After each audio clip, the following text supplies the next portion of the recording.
Thank you very much. I hope you can all hear me. Good, thanks. I want to begin with some thank yous as well. And first of all, to you, Sherry, who asked if I would write this book, and it's been a thrill to be able to talk about architecture, especially this work of architecture in a city in which I was born. It has a certain resonance, personal resonance for me. Leslie Van Duzer, I'd like to thank, and Michael Perlmutter, the photographer. They're both in Stockholm at the moment, teaching a course together, and so they can't be here with us tonight. Pablo Mandel, who lives in Buenos Aires and who is the designer of the book, brilliant design. Michael Elkin, who's right here with us, whose office is next door and who took this wonderful photo of the Friedman House. John Fleming, who actually gave me my first guided tour of Friedman House. Robin Hanvelt and the board of the Friedman Foundation. Globe and Mail author Kerry Gold, who wrote a couple of very important articles in the Globe about the house when it was threatened, and the second article, of course, when the house was saved. Kerry is in Europe at the moment and can't join us. Cornelia Oberlander, of course, who hosted me at her home and provided me with a number of details that I didn't know about the house.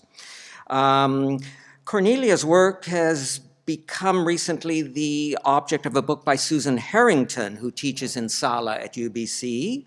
And this book has recently won the John Brinkerhoff Jackson Prize, so a new book on Cornelia Hahn Oberlander, recently awarded.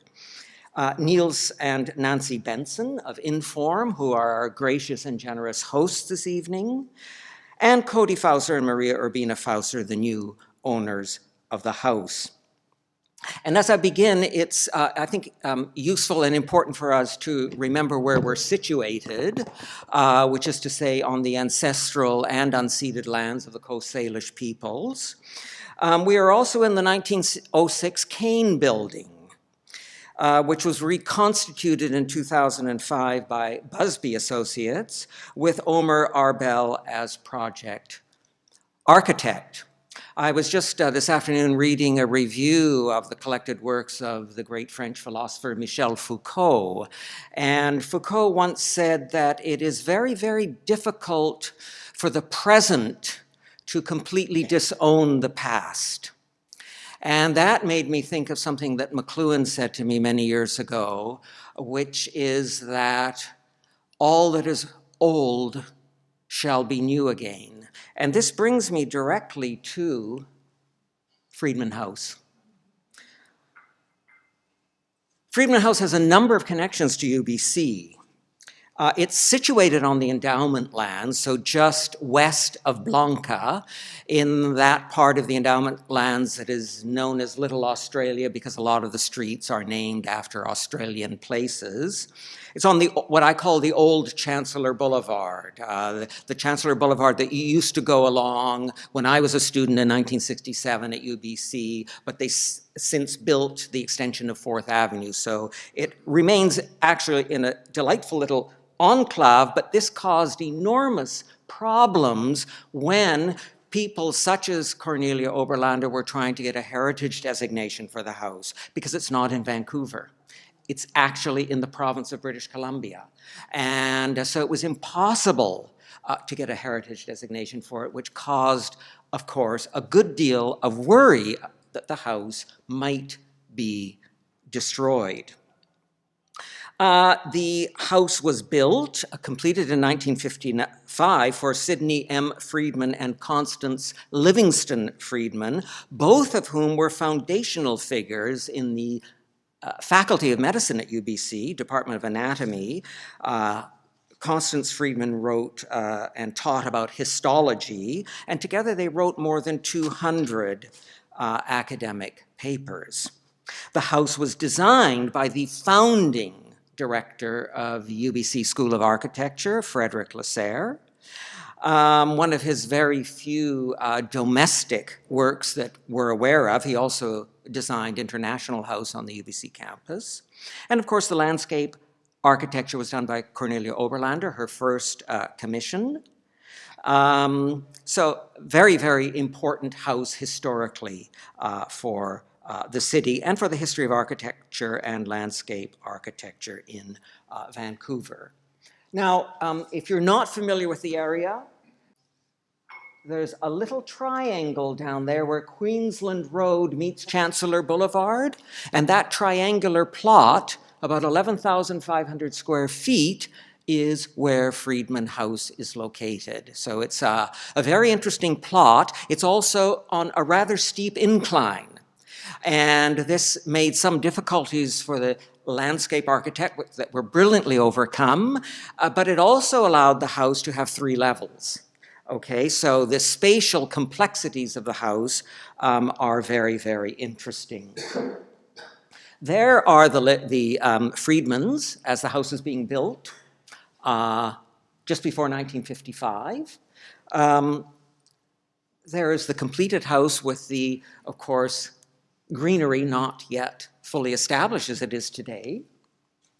There is the architect, founder of the UBC School of Architecture, Frederick Lasserre. And of course, Cornelia in front of one of her very great projects. And the site plan of the house. So you can see the plot presents some complexities, but again, both architect and landscape architect rather brilliantly made do with them. The entrance level, which you can see down there, that big yellow door, it's a sort of a double width door. It's the largest door in the house, which for me indicates a sort of sense of welcome. You enter on that level and you go up after having looked at the wonderful pea gravel garden at the front of the house. You go through this door. I'm a bit trigger happy at the moment. You go through this very wide door and you go up the stairs and you arrive at the living room on your right, which is facing Chancellor Boulevard.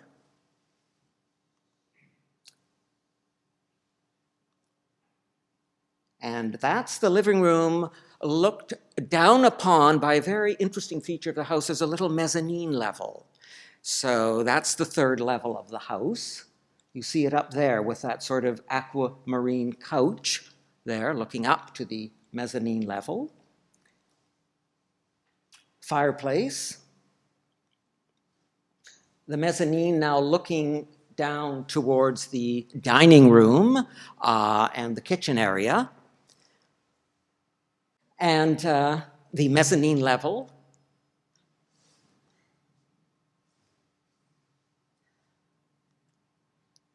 Looking out now onto the deck and the pool. The pool was put in, I think, around 1981. Again, that area. 1966, I've just been corrected. 1966, again designed by Cornelia Oberlander, and creates a very, very extensive sense from the large window area looking out from the dining room, which you see here as well as with the kitchen. You notice this all looks very, very sort of new and contemporary, and that is because Dr. Friedman in 2014 completely refurbished the house more or less to the original specifications. So that's why this house dating from 1955 looks so contemporary. There were a few changes, but more or less it was restored exactly as it was when he moved in. He and Dr. Livingston Friedman moved in. The pool, looking back to the house. Oop. There we go. That area that you see to the left, there was, I think this was in 1981, a solarium was added overlooking the pool. Okay, it makes a little sort of U shape to the backyard. Another view with that wonderful sort of multicolored panel. That's how I first entered Friedman House on a very rainy day with John Fleming That was the day he told me as we were driving from the UBC campus to the house, well, you know, Richard, the house is under threat. I, of course, didn't know about this, so it came as quite a shock. And so my first encounter with this house was, I was in shock, and immediately, of course, I began to say to myself, my God, we must save this. And little did I know that efforts were already underway to do so. And of course, this is one of those wonderful stories that in Vancouver has a happy ending when it comes to real estate. That's a little sort of added on area there, and you can see part of the kitchen as well. This is the topmost level, is a bedroom. There's a sort of a rustic sense, I find, to that bedroom with the wood paneling. And of course, this is what we've been alluding to, the article in the Globe and Mail suggesting that this house was literally going to fall victim to Vancouver's housing market. This is the original article by Kerry Gold. Fortunately, the Globe and Mail is read in Ottawa, and being Canada's national newspaper, and it was read by Cody Fauser, who had a great love of, and has a great love of, modernist architecture, and made a very generous offer, supplemented by letters of support from Cornelia, and we have this very happy ending of the house now being saved.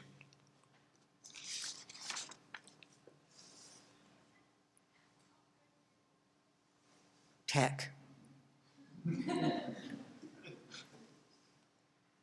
Now, I'm going to, because this is a sort of part of a reflection of things I talked about in my book, I am, for not too long, going to talk about a few contexts here. And the context I'd like to begin with is, of course, our old friend Le Corbusier. When I was researching the book, I had a look at Harold Coleman's A Concise History of Canadian Architecture. And he says in that 2-volume study of Canadian architecture that Frederic Lasserre may have worked with Le Corbusier.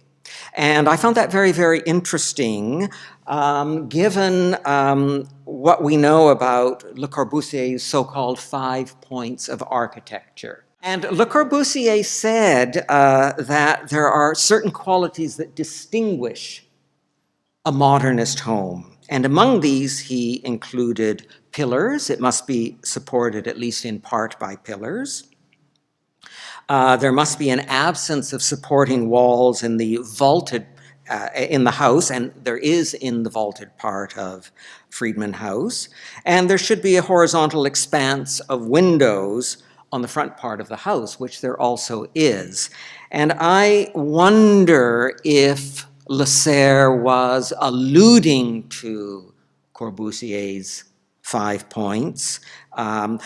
Sherry will probably disagree with me during question part because she's our expert, but anyway, I thought I would float this.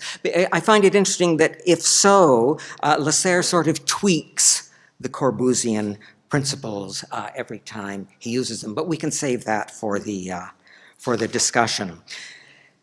You probably all know that one of the most famous phrases uttered by Le Corbusier was that a house is a machine à vivre, a machine for living, suggesting that the house be understood not as a neutral envelope, but as a space that actively shapes the lives of those who reside in it.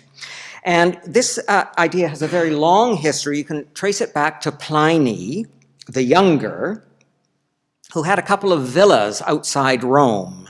And Pliny writes in these letters a few thousand years ago of how after a week of slogging it as a lawyer in imperial Rome, he would mount his horse and travel very quickly to one of his villas on the Lago di Como, and there he could relax, he could unwind, and he felt all of his well-being being restored to him. And there's a very, very long tradition, thus, of the country house, the villa, as a place of restoration. And you might understand Friedman House being on the limits of Vancouver as sort of occupying the place of a country villa, a place of repose, a place of restoration. And we certainly know, scholars like Pierre Dupré have written a long book about how Pliny's letters have had an influence on architecture from Roman times up to the present, and there may be a degree of influence in Friedman House as well. Some architectural scholars have also said, of course, that Pliny's letters about the villa had an effect on institutional architecture, and particularly hospital architecture. And I thought I'd put up a slide of St. Paul's Hospital, not only because I was born there, which makes it very famous, but, you know, if you look back to this reconstruction by Schinkel of one of Pliny's villas, perhaps there is some connection between the villa and the hospital as a place of sort of restoration. When I was growing up, I often wondered, why did St. Paul's Hospital look so much like sort of California architecture, you know, with that sort of tile roof? And I thought maybe it's because people like going down to California because it's so warm and you can, you know, feel, you know, after all the rain of Vancouver, and you can sort of feel better. And then I suddenly realized that this was not California that the building was alluding to. It was actually alluding to Mediterranean architecture, and perhaps even the architecture of Pliny's villas. Now, this idea did have an influence on modernist houses. That's the Lovell Health House, designed by Richard Neutra, 1927 to 1929. So this is a modernist house, but a house specifically designed so that those in it would feel restored. They would have their health restored. It uses large expanses of windows. It's very open so that you can have circulation of air. All of those good things that we know are restorative of one's health. Neutra had, in fact, been invited to Vancouver by B.C. Binning, the artist and architect. I believe there was a launch of the Binning book here recently, who was a friend of the Friedmans, and of course very, very influential culturally in Vancouver in the 50s and 60s and beyond. Now, it's been suggested by Sven Wallenstein that modernism can be understood as a decline of the Vitruvian model. The Vitruvian model, again, a Roman architectural theorist who suggested that the ideal work of architecture had to reflect the bodily proportions. And Wallenstein suggests that with the decline of the Vitruvian model, of the imitation of the body, arose a new paradigm of the production of the body. So that in the modernist house wasn't designed to imitate the body, but actually to produce the body or a new body. And I have a very strong sense of the Friedman House as reflecting this idea. This is a house designed for 2 doctors. House is a place of restoration. It has the pool. It has the large window. It has the open and airy structure. Now, the idea of the house as a medium that changes those it mediates was also, of course, a theory of Marshall McLuhan's. And I always try to work McLuhan into one of my lectures because I've written a book on him. I hope people will buy more copies of it.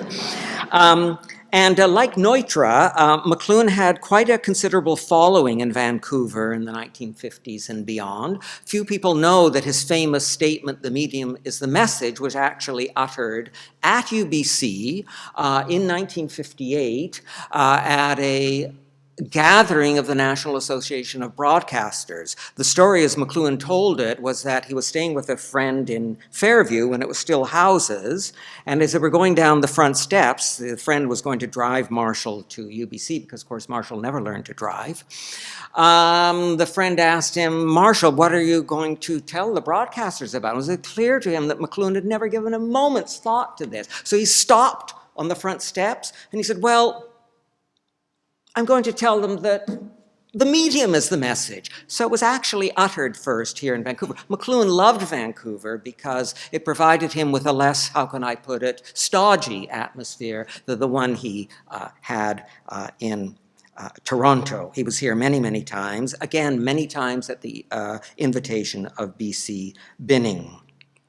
Glass, McLuhan said, was very, very important because glass, of course, created this fluidity between inside and outside, allowing for a sense that you shared your being with the environment outside, and this is perhaps a defining quality of West Coast architecture.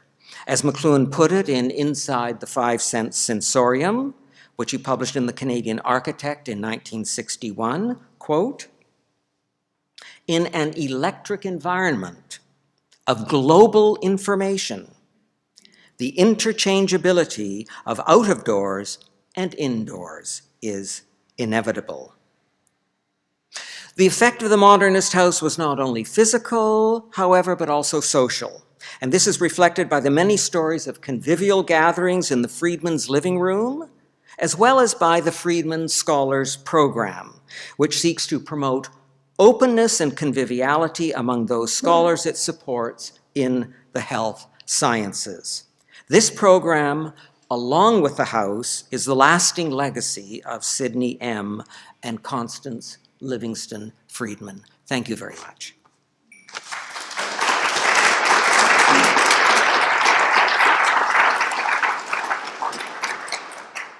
And now we can open it up to you. If you have questions, comments, Sherry will field them. And if you don't have any, she threatens to ask me some questions. So are there any questions out there?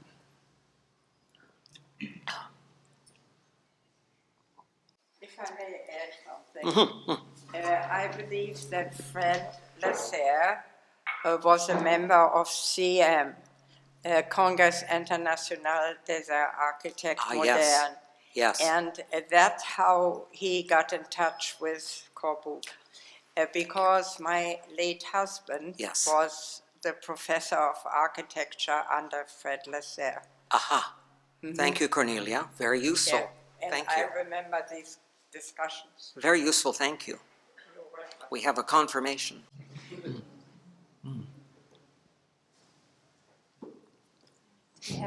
Do we have any other questions?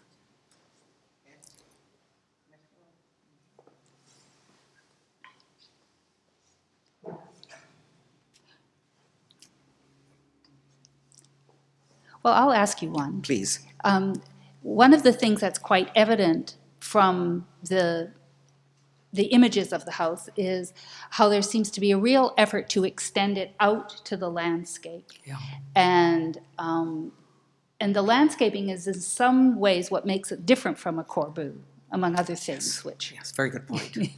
And I'm just wondering if you think that is a kind of architectural expression of McLuhan's ideas of interconnectivity.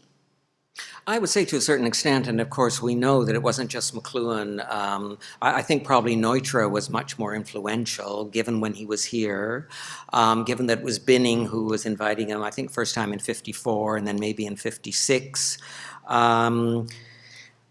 That seems to accord with Neutra's own ideas about architecture. I mean, Neutra was so committed to his clients that he would go and spend considerable amounts of time with them, almost psychoanalyzing them in order to understand their needs, their desires, so that they could be expressed in the house. And to me, that suggests this larger understanding of the house, yes, as environmental, as having this connection to the beyond, but it also seems to me to suggest a movement away from the idea of a person who goes into the house as a sort of an envelope and sort of stays in there and is not affected at all by the house, as opposed to a person who sort of begins to have a relational being with the house, and by that relational being is transformed by the house, by the garden. And I would think that would be part of what we understand by West Coast modernism. Just continuing along that line of the body and the house, there's from at least the 1920s, and you see it in the Bauhaus, where the building was like a gymnasium. And I believe Gideon actually wrote a book about architecture as a form of a gymnasium. Yeah. And therefore the house actually proposed a certain way, a dynamic way of living. Yeah. And I sort of saw that with there's stairs, you have to go up and down. You can't go to bed until you've gone up the stairs. And one other thing was very important, that I believe it was the first time that an architect asked a landscape architect to collaborate. And I had learned at Harvard that the garden or the out of doors is the extension of the living room. And we talked about that a great deal with the Friedmans. Aha. And they wanted the wilderness area in order to be able to recreate. That was their recreation place. Yes, that's something we may forget, how much wilderness there was around Yes. in 1955. A lot of it, of course, no longer there. Very good point. Yeah. Do we have any other questions? Yes. Hi, I see the square window that we're looking at right there in the cedar siding is very important on the outside. It's the only one that's a hole in the wall instead of a void between planes. So I'm hoping that there's some important function behind. Could you tell us what's behind that window? Tony, which window are you referring to? Well, the square one right in front of you. The square one. Yes. Yes, the square one. You see, architects have this language they use. I think it's a bathroom. Oh, that's terrible. Is that the bathroom? No, it's not the bathroom. It's the bedroom. Okay. Just a minute. We can find it. No, the bathroom's on the other side. That's the bedroom.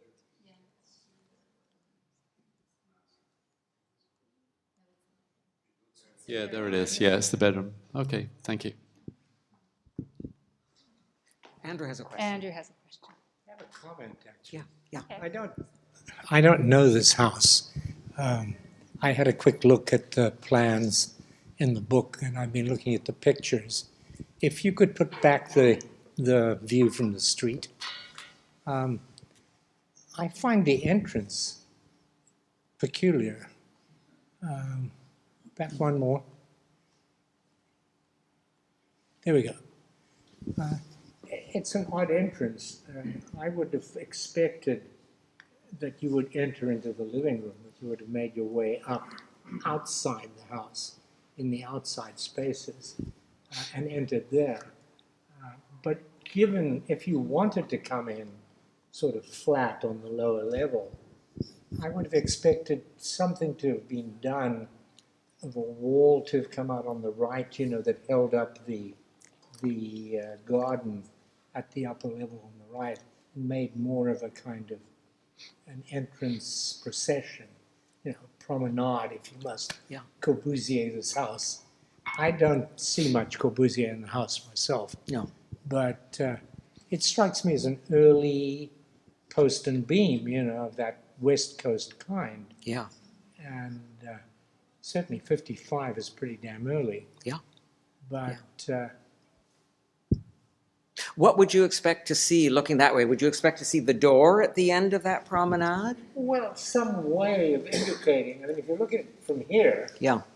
you have that entrance, half a dozen steps, a concrete entranceway, which I presume goes along the face directly, hard against the face. That's right. And, you know, I would have expected, I don't know, something that would turn you into it, or that there would be more of an element on your right as you came in. Otherwise, I personally would have expected you to work your way up to the right. I mean, you're on that lower floor, and there's nothing operational, right? That's strictly, when you look at the plans, it's strictly like heating and storage. Yeah. So you come in this rather odd way, I think. It is odd. It's also exciting. I mean, you're in there. You don't really know. You've gone through this double wide door. It opens up. The floor and walls are rather brightly painted, and all you see is a set of stairs going up. And you can look through them as well, and it beckons you. It pulls you in. That's very powerful. That was my first experience, and it remains. So.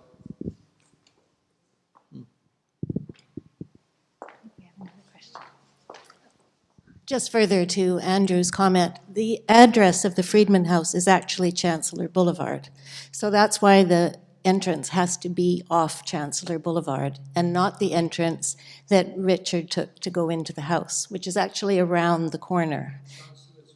This is Chancellor that we're looking at now. Yeah.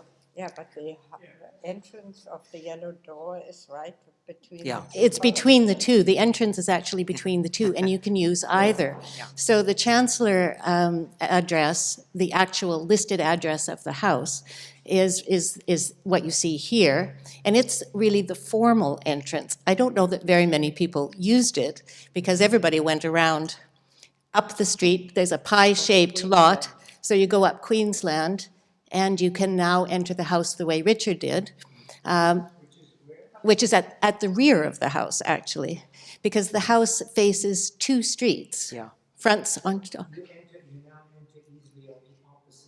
Yes. You can do that as well, yes. So it really has two main entrances. And when you enter on the other side, do you enter directly into the main floor? You still go through the big yellow door, and you enter on the main floor. But the main floor also provided caregiver suite, student resident, because there is a bedroom and a bathroom on the main floor, as well as storage. And then you descend to the utilities, which disappear. And as Richard said, you go up that open slat of stairs that beckons you into the light-filled. Yeah. I mean, the light just draws you in. The light's right? amazing, yeah. I just want to explain. I just want to explain that they would have had to deal with the Chancellor address, right? Yeah. Yeah, good point.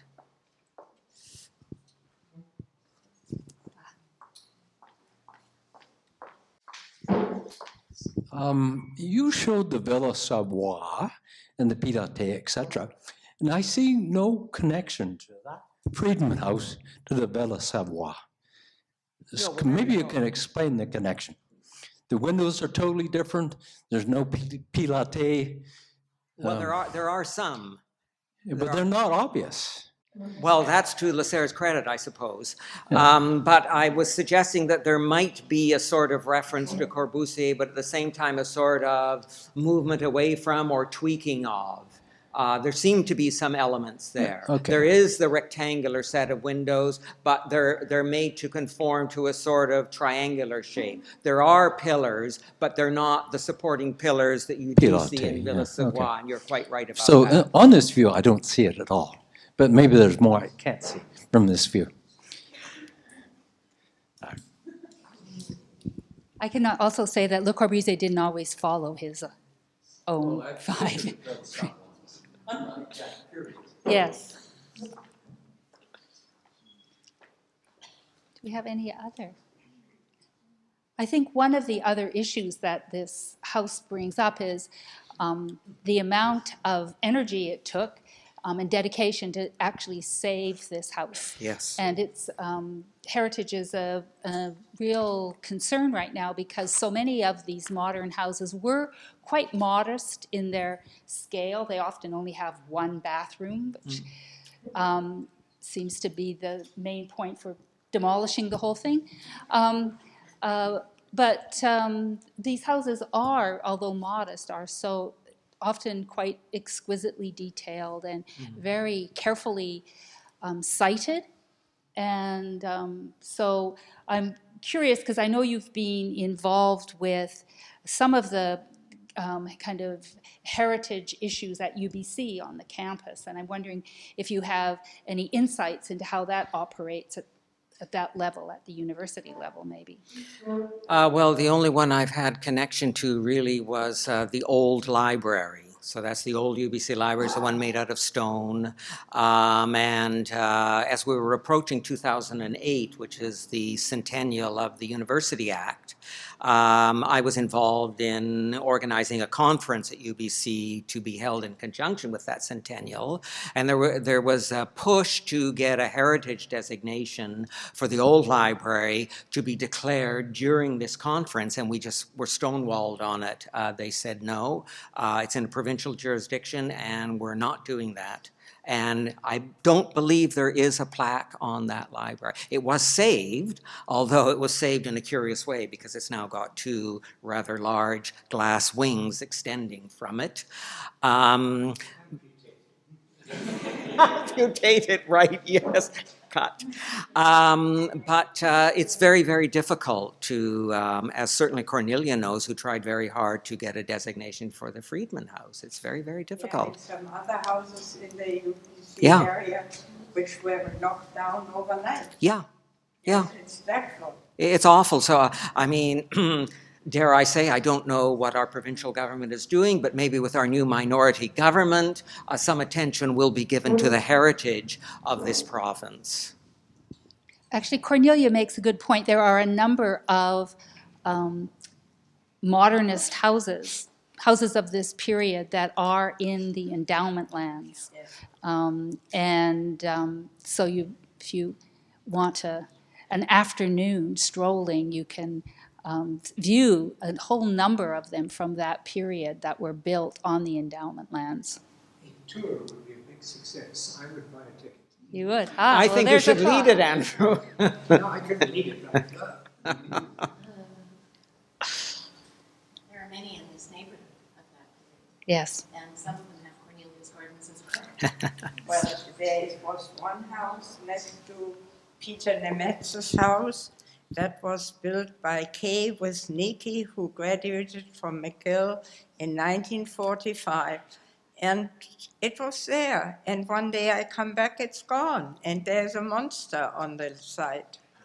So this is what we are living with at UEL. Yes. There's also the problem that, modernity is not considered around here yet. Modernity is not considered heritage. So you have a kind of double fight. In California, mid-century modern houses have become the rage, and therefore there's a lot of pressure, and a lot of houses have been saved. Not simply, but because of that. The prices have gone up, people want them, and so on and so forth. We haven't had that luck here yet, or we haven't been able to bring it off. So that if you talk to people about heritage, they tend to think, of the pseudo-Edwardian, whatever you want to call them, the romantic houses that we have, and they don't talk about the modernist That's quite houses. true. So there's a double difficulty. Although, a few years ago at the City of Vancouver, we did manage to pass a resolution recognizing modernism as a heritage, as a heritage field, and that now was the time, otherwise they were gone. And so the Heritage Register was amended to that. It still needs advocacy. No, but it's still not enforced. and in the endowment lands there is no such thing, right? So the endowment lands is struggling. The endowment lands doesn't seem to have anything. They don't seem to be able to protect people from cutting trees. As somebody who got involved with, you go for walks up there and then you turn around and they're cutting all the trees on a site where they're building a new house. Don't object to the new house. The previous one was nothing special. But do you have to cut all the damn trees, It's the same problem. When you find them, it turns out they don't, in fact, have a tree preservation policy. It's also got to do with the size of the UEL government. Because when I was speaking to them about getting heritage status on this house, a lot of it depends on the size of the UEL government. I mean, it's run by 3 people. And they would love to have a heritage program, but they can't. It's certainly not, top priority for them. And so it was a struggle. We were actually trying to negotiate to see if they would allow Metro Vancouver to oversee heritage houses in UEL. And there was an appetite for that, but then there wasn't an appetite on the Metro Vancouver side. So it's well, no, it's also got to do with it's a very, very small government, and so, where the taxpayer is going to pay to put the resources. And so it was a real balancing act. I think there was a will to want to do something, but they're unable to have the resources to actually accomplish it. Thank you. I have another question back here. A comment? I mean, it's great to hear all this talk about heritage, but everyone has to realize that in Canada, property rights trump all else, right? So this is a special thing because somebody stepped up to save this house. Otherwise, we would all have to somehow pay for it to save it and then figure out what the hell to do with it.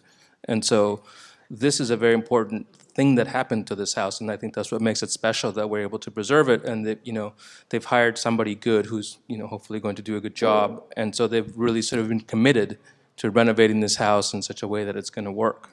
And I think that we all need to recognize that heritage needs not the people up in the government or whatever, it actually needs us to support it. It needs us to fight this Anglo-colonial bias that exists in Vancouver as a creation myth. It needs us to do this, it needs us to step up. And it's not something that we look to the government, the city. What's the city gonna do, buy all the houses up? And then what are they gonna do with them? And unless they become a socialist government and then, you know, rent them out for cheap, that's not gonna happen. And so really it's up to all of us to kind of help save these. And I think that this particular house is so special because it is this seminal house, and now somebody stepped up to save it. And then we're going to be able to treasure it. I think that's, as a whole, is a great thing. Thank you. Just following up on that, one of the things that's interesting about the preservation of this house, there hasn't been much research yet on Fred Lasserre, for example. And we know something of his history and that he may have had connections, undoubtedly had some connections to Le Corbusier, perhaps indirectly, but also with Tecton in London. And the design history of that, how that may have actually influenced his design thinking hasn't been plotted or mapped onto what he actually did here. So I think having this house, there's like material that people can actually look at. So I think that's another advantage of this particular. Let me just say, Yeah. he understood completely modern architecture. He was raised, as you know, in Geneva, and he learned our post and beam construction. And this is a magnificent example of it, and that should not be forgotten. Good point. We need a book on Frederick Lasserre. Yes. His daughter Miranda, I told you. Yes. Did you contact her? Couldn't find her. Oh. Yeah. We should follow up. We'll follow up. Okay. We'll follow up. Thank you. I do whatever Cornelia tells me to do. No. I mean, I came from Lucan's office here, and what did I know about this place? And somehow or other he wanted to associate with me and collaborate to get this house and garden done, and this is how it went. And that's how I learned. I'm learning still. Maybe on that note. Thank you.